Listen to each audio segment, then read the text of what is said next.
O direito processual comum é, na sua essência, uma máquina de calcular. A lei diz, tipo, faça tal coisa, em 15 dias, o relógio gira, a engrenagem se move e a consequência matemática simplesmente acontece no final do prazo. Existe um conforto enorme nessa frieza toda. Pois é. Mas ao pisarmos no terreno do Estatuto da Criança e do Adolescente, o nosso conhecido ECA, essa máquina fria sofre um curto-circuito imediato. Com certeza, a matemática cede lugar à urgência biológica, à vulnerabilidade e, claro, ao tempo de desenvolvimento psicológico de um ser humano em formação. Uhum. É uma mudança de paradigma que desorienta muita gente. A lógica tradicional do processo civil não sobrevive intacta quando o foco passa a ser a proteção integral de uma criança. Exato. O objetivo final do Estado deixa de ser apenas resolver um litígio sobre um contrato ou uma posse de terras e passa a ser garantir que uma janela crucial de desenvolvimento humano não seja perdida na burocracia. E é por isso que a nossa imersão de hoje carrega uma missão extremamente estratégica. Vamos fazer um mergulho cirúrgico, sem perda de tempo e direto ao ponto, em um bloco de artigos que costuma tirar o sono de quem estuda para provas e concursos. Nossa, e como tira? Estamos falando dos artigos 150 a 154 da Lei 8.069 de 1990. Para os nossos concurseiros de plantão que nos acompanham buscando entender as entrelinhas, esse trecho do ECA é uma verdadeira mina de ouro para as bancas examinadoras. É um terreno fértil para armadilhas, sem dúvida nenhuma. Sim, porque forma a espinha dorsal dos procedimentos judiciais e da estrutura de apoio da justiça da infância e da juventude, né? Exatamente.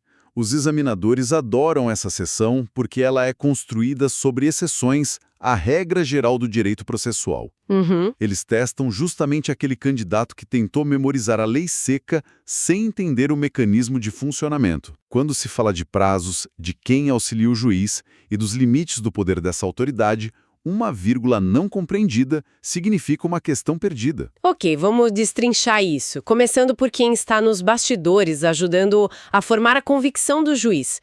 Porque existe um mito muito forte de que o juiz de direito resolve tudo sozinho. Trancado no gabinete, cercado apenas por livros pesados e códigos. Isso, mas o artigo 150 do ECA quebra essa imagem completamente. Ele impõe um dever muito específico ao Poder Judiciário, a obrigação de prever, no próprio orçamento, recursos para manter uma equipe interprofissional. E olha, essa exigência orçamentária é fantástica. O legislador sabia que criar direitos no papel não adianta absolutamente nada se o Estado não tiver dinheiro para executá-los. Perfeito. O juiz enxerga o mundo através de uma lente puramente jurídica. Ele vê prazos, competências, regras de citação. Mas uma criança em situação de risco, negligenciada ou vítima de violência é um problema humano tridimensional. Não dá para resolver só com a lei seca, né? De jeito nenhum. O juiz não tem o treinamento clínico para avaliar o trauma psicológico de um adolescente ou para mapear a complexa dinâmica de uma família desestruturada. É como se o juiz precisasse de lentes adicionais para enxergar o problema real. Essa equipe interprofissional, que é formada por psicólogos, assistentes sociais e pedagogos, atua exatamente como essa lente. Atuam como tradutores. Para uma linguagem técnica que o sistema legal consiga processar e finalmente julgar. E é no artigo 151 que a lei define como essa tradução acontece na prática. Essa equipe vai fornecer subsídios por escrito, através dos famosos laudos psicossociais ou verbalmente durante as audiências. Certo. E tem um detalhe importante, eles não ficam restritos aos processos que já estão abertos. Também fazem um trabalho fundamental de aconselhamento e prevenção com as famílias. Mas aqui a gente precisa colocar o dedo na ferida, porque esse é o ponto exato em que as provas tentam confundir a cabeça de quem estuda. As famosas pegadinhas. Sim! O texto do artigo 151 usa uma construção, no mínimo, curiosa. Ele diz que o trabalho da equipe é feito sob a imediata subordinação à autoridade judiciária. Isso, mas na mesma frase, assegura a livre manifestação do ponto de vista técnico. Como isso para de pé? Parece contraditório à primeira vista. Totalmente. Se um assistente social é subordinado ao juiz, o que impede esse juiz de simplesmente mandar o profissional alterar a conclusão de um laudo para se encaixar na sentença que ele já quer dar? Olha, essa tensão aparente é a chave para não cair em cascas de banana nas provas. O segredo é separar de forma absoluta a subordinação administrativa da autonomia científica. Como assim? O juiz é o gestor da vara da infrância. A subordinação imediata significa que ele controla a pauta administrativa. É o juiz quem diz, por exemplo, preciso de um estudo psicossocial desta família específica até sexta-feira. Entendi. Ou então, determinei que a equipe acompanhe as visitas deste caso no abrigo. Ele organiza a engrenagem, o relógio e a mesa de trabalho da equipe. Ou seja, ele é o chefe do cartório, não o dono da ciência. Precisamente. A caneta técnica pertence inteiramente ao profissional de saúde ou de assistência social. Uhum. O juiz jamais pode questionar a metodologia psicológica aplicada em uma avaliação, nem ordenar que um parecer desfavorável a uma adoção seja reescrito para parecer favorável. Isso é muito importante. Demais. A livre manifestação técnica é uma blindagem contra interferências jurídicas na ciência. As bancas adoram afirmar que a subordinação ao juiz mitiga a independência do laudo. O que é um erro gigante. É uma mentira clássica que derruba quem lê o artigo pela metade. Essa separação de papéis é muito clara na teoria. Mas e quando esbarramos na realidade do interior do Brasil? Aí a coisa muda de figura. Pois é. Sabemos que o Estatuto desenha um cenário ideal de uma equipe de servidores públicos, concursados e lotados no próprio tribunal. Porém, numa comarca minúscula, muitas vezes o tribunal não tem sequer um psicólogo no quadro de funcionários. Uhum. O processo simplesmente paralisa. O juiz cruza os braços e diz que não pode julgar porque falta a equipe ideal. Não pode. O sistema não pode se dar ao luxo de parar porque a infância tem um prazo de validade curtíssimo. Exato. E foi justamente para resolver essa lacuna entre a lei teórica e a realidade dos pequenos municípios que o legislador atualizou o ECA em 2017. Eles inseriram o parágrafo único no artigo 151. E atualizações na lei são como ímãs para quem elabora questões de concurso, né? Sem dúvida. O texto agora crava que, na ausência ou insuficiência de servidores públicos do judiciário, o juiz pode nomear um perito externo. Certo. E ele faz isso seguindo as regras do Código de Processo Civil. Ah, o CPC entra aí, então. Isso. Se não há um psicólogo concursado na vara, o juiz busca um profissional habilitado na comunidade. Ele nomeia essa pessoa como perita, para aquele caso específico, e o laudo é produzido. Perfeito. A banca vai tentar convencer quem está prestando a prova de que a falta de equipe própria obriga o juiz a julgar sem o laudo, ou que o processo fica suspenso até o tribunal abrir concurso. O que seria um desastre na vida da criança. Total. E é incorreto juridicamente. A solução é a nomeação de perito nos moldes do CPC. O que nos leva a uma questão processual crítica. Com a equipe formada, seja ela do próprio tribunal ou por peritos nomeados, e com os laudos na mesa do juiz, esbarramos no maior inimigo do judiciário, o tempo. O implacável tempo. Como a lei acelera esse motor? Mergulhando no artigo 152, temos a regra que dita o compasso do relógio. A legislação processual comum, como o Código de Processo Civil, atua de forma subsidiária. Uhum. O CPC é aquele banco de reservas que entra em campo quando o ECA não tem uma regra específica. Mas quando o ECA decide ditar a regra, ele é implacável.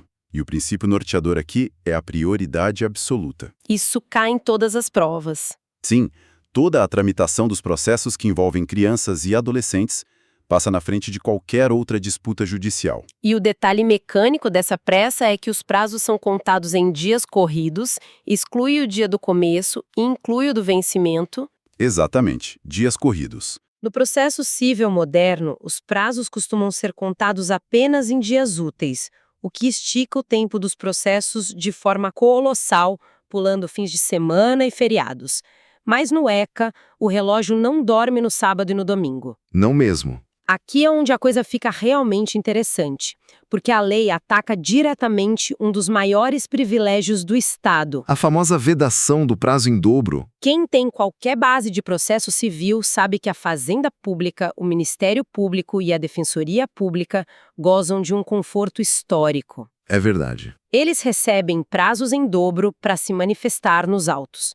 A justificativa sempre foi o volume absurdo de processos que essas instituições enfrentam. Mas o parágrafo 2º do artigo 152 vem como um trator e diz que é vedado o prazo em dobro para a Fazenda Pública e para o Ministério Público nos procedimentos do ECA. Isso não significa que o Estado precisa largar tudo para focar na criança. O que é fascinante aqui é exatamente a inversão de prioridades que a lei força garganta abaixo da burocracia estatal. É a materialização agressiva da prioridade absoluta. Sim. Se um promotor de justiça tem 500 processos sobre cobrança de impostos e um processo sobre o acolhimento institucional de um bebê de 6 meses, a lei está enviando uma mensagem muito clara. Qual mensagem? A burocracia que lute para se organizar. Aquele bebê não pode esperar o fim de semana passar, nem pode aguardar o Estado usufruir de um prazo estendido. Nossa, 1 ano na vida de um adulto brigando por uma herança no processo civil é apenas um aborrecimento. É um detalhe. Mas 1 ano na vida de uma criança de 2 anos esperando a definição de quem é sua família é a perda de uma fase inteira de formação neurológica e afetiva. Exato. O tempo biológico e psicológico da criança é incompatível com o tempo burocrático do Estado. Portanto, prazos em dias corridos e privilégio zero para o Ministério Público e para a Fazenda Pública. Anotado. Na hora de resolver a questão da prova, se o enunciado falar em prazo em dobro para o Estado nos feitos do ECA, o erro está escancarado. A igualdade de prazos aqui é a regra, justamente para forçar a celeridade. Mas essa pressa toda, essa necessidade de resolver a urgência, levanta um cenário perigoso. Entendemos que o processo voa, não tem feriado que o pare. Mas e se o juiz se deparar com uma emergência extrema, uma situação de risco tão peculiar, inédita, que não existe um rito perfeitamente desenhado na lei para resolvê-la? Boa pergunta. Ele fica de mãos atadas esperando alguém protocolar a petição correta. É para responder a isso que entra o artigo 153, certo? Certo. É a famosa atuação de ofício do magistrado na jurisdição infantil. O artigo 153 funciona como uma válvula de escape. Ele diz que, se a medida judicial necessária não corresponder a um procedimento específico já previsto, o juiz pode investigar os fatos e ordenar providências por conta própria, de ofício. Isso. A única exigência é ouvir o Ministério Público. É como se a lei entregasse um poder genérico de ação imediata para tapar os buracos que o legislador não conseguiu prever. Uma flexibilidade necessária. Mas espera aí, agir de ofício no mundo do direito normalmente significa agir sem provocação, com extrema liberdade e muitas vezes sem o aviso prévio das partes. Sim. Se o juiz ganha esse superpoder genérico, ele poderia, por exemplo, olhar para uma situação de negligência e, num estalar de dedos, afastar uma criança dos pais, destituindo o poder familiar usando essa via rápida do artigo 153. E aí que chegamos na armadilha mais letal dessa sessão. A sua provocação é o roteiro exato que os examinadores usam para reprovar candidatos. Eu não imagino. A resposta para essa possibilidade é um contundente não. Esse superpoder tem uma coleira muito curta, que foi estabelecida pelo parágrafo único do artigo 153. Aquele que foi adicionado em 2009. Esse mesmo. Ele foi adicionado justamente para evitar abusos de autoridade. E como funciona essa trava de segurança na prática? O texto é explícito ao afirmar que essa liberdade de criar procedimentos de ofício não se aplica para afastar a criança ou o adolescente de sua família de origem. Certo. E também não se aplica para qualquer outro procedimento que seja necessariamente contencioso. Faz todo o sentido. Porque retirar um filho da convivência dos pais biológicos é, talvez, a intervenção mais violenta e definitiva que o Estado pode promover na vida privada de uma família. Com certeza. E por ser tão drástica, essa medida jamais pode ser tomada na canetada rápida de um poder genérico. Jamais. As bancas examinadoras adoram contar histórias tristes nos enunciados. Elas descrevem uma situação terrível de abuso ou negligência, apelam para o emocional de quem está lendo a prova e sugerem uma ação. Sugerem que o juiz agiu rápido. Isso. Dizem que o juiz, baseando-se no princípio da proteção integral e na urgência, usou o artigo 153 para afastar a criança sumariamente. E o instinto humano imediato é concordar com a atitude do juiz para salvar a vítima. Exato. Mas juridicamente, o ato é nulo. Afastar da família de origem exige o rito processual completo: petição inicial, direito ao contraditório, ampla defesa para os pais, produção de provas, oitiva daquela mesma equipe interprofissional que mencionamos no início. Tudo que a lei manda. Sim, a pressa do ECA não autoriza atropelar o devido processo legal em decisões definitivas sobre vínculos familiares. Então, anotação obrigatória para os cadernos. O artigo 153 permite criar procedimentos para proteger, mas é terminantemente proibido usá-lo para afastar criança da família natural ou em processos contenciosos. O atalho é vetado quando o assunto é cortar laços familiares. Um bloqueio absolutamente necessário para evitar que juízes bem-intencionados ou até mal-intencionados ajam como pequenos ditadores locais, destruindo famílias sem dar o direito sagrado de defesa. Seguindo a nossa imersão, vamos fazer o que os melhores investigadores fazem: seguir o caminho do dinheiro. Essa parte é muito interessante. Vimos que o ECA impõe dezenas de obrigações rigorosas. Vimos os prazos curtos, a necessidade de equipe técnica, as limitações do juiz, e sabemos que toda a sociedade, de hospitais a hotéis e empresas de transporte, precisa respeitar normas estritas sob o ECA. Sim. Quando essas regras são violadas, geram infrações administrativas e multas financeiras pesadas. A dúvida é: para onde flui esse dinheiro? Ele é sugado para o buraco negro do orçamento do governo federal lá em Brasília? Muita gente pensa que sim. Pois é. O artigo 154 é um daqueles textos minúsculos que quase passa despercebido. Ele tem apenas uma linha, dizendo que se aplica às multas o disposto no artigo 214. É o clássico artigo de remissão. Ele obriga quem estuda a viajar pela lei. E ao aterrissar no artigo 214, descobre-se uma engenharia financeira fascinante. Os valores dessas multas reverterão ao fundo gerido pelo Conselho dos Direitos da Criança e do Adolescente do respectivo município. Exato. Não vai para a União, não vai para o governo do estado, fica na cidade. Se conectarmos isso a uma visão mais ampla, percebemos a genialidade do desenho institucional que o ECA propõe. Historicamente, no direito administrativo, se uma empresa comete uma infração tributária ou de trânsito, o dinheiro pago vai para a conta única do Tesouro Nacional. Sim, vai para o bolo todo. Ele se dissolve no custeio genérico da máquina pública. Pode acabar pagando asfalto ou salários no outro lado do país. Mas o Estatuto da Criança e do Adolescente tenta criar um ecossistema autossustentável de cura social. Então, o que tudo isso significa na prática? Imagine um hotel em uma cidade do interior que permite a hospedagem de um adolescente desacompanhado sem autorização dos pais. Uma infração gravíssima. Gravíssima. O juiz aplica a multa a esse estabelecimento. Esse dinheiro não vai ser enviado para a capital. Ele vai cair diretamente no Fundo Municipal dos Direitos da Criança e do Adolescente daquela exata cidade. Isso mesmo. É o conselho local, formado por pessoas daquela comunidade, que vai gerir essa verba. E qual é a consequência lógica disso? Esse fundo vai financiar as campanhas de conscientização naquela mesma cidade. Vai comprar camas para o abrigo local, vai custear programas de apoio às famílias vulneráveis do bairro. É um ciclo fechado. Sim, a violação do direito gera o recurso financeiro que vai curar o tecido social do mesmo território onde a infração ocorreu. É a municipalização levada às últimas consequências, empoderando o ente federativo mais próximo do problema. Nas provas de concurso, a armadilha é bem óbvia.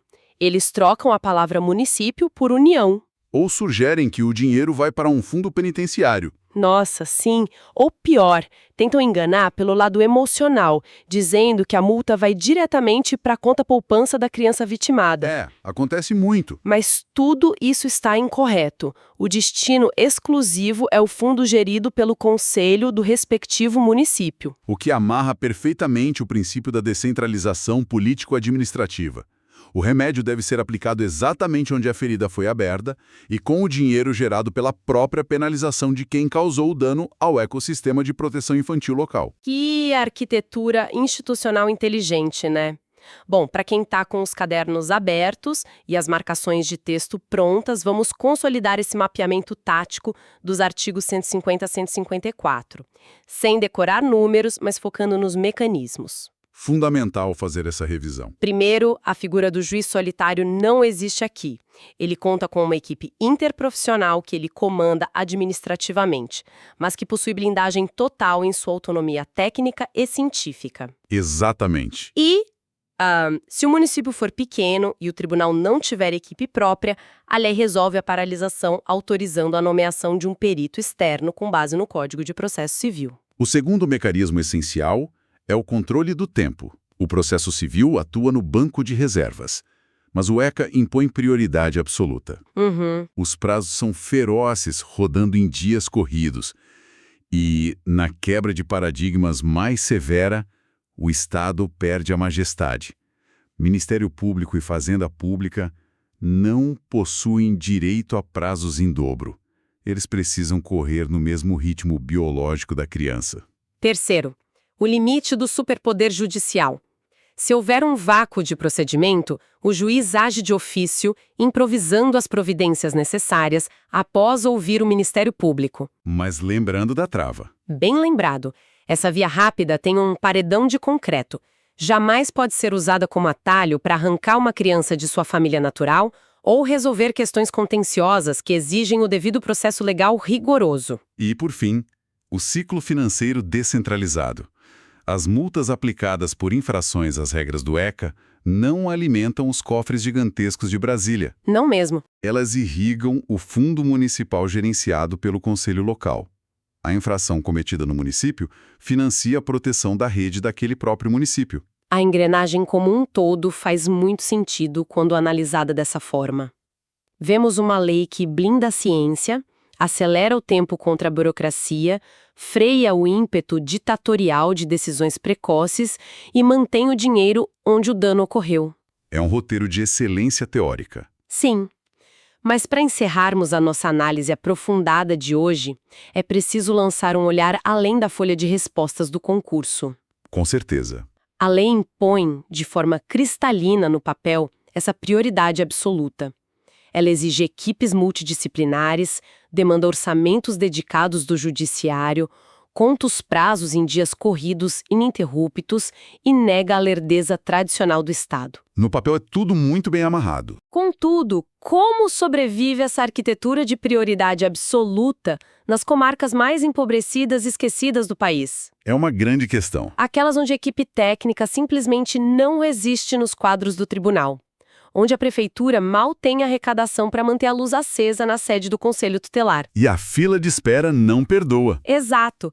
E onde a fila de espera, por perícias, mesmo autorizando a contratação de profissionais externos, não para de crescer porque o orçamento público congelou os pagamentos judiciais. É a colisão entre a lei ideal e a realidade orçamentária. A lei é processualmente impecável e as bancas examinadoras vão exigir esse conhecimento teórico de forma implacável.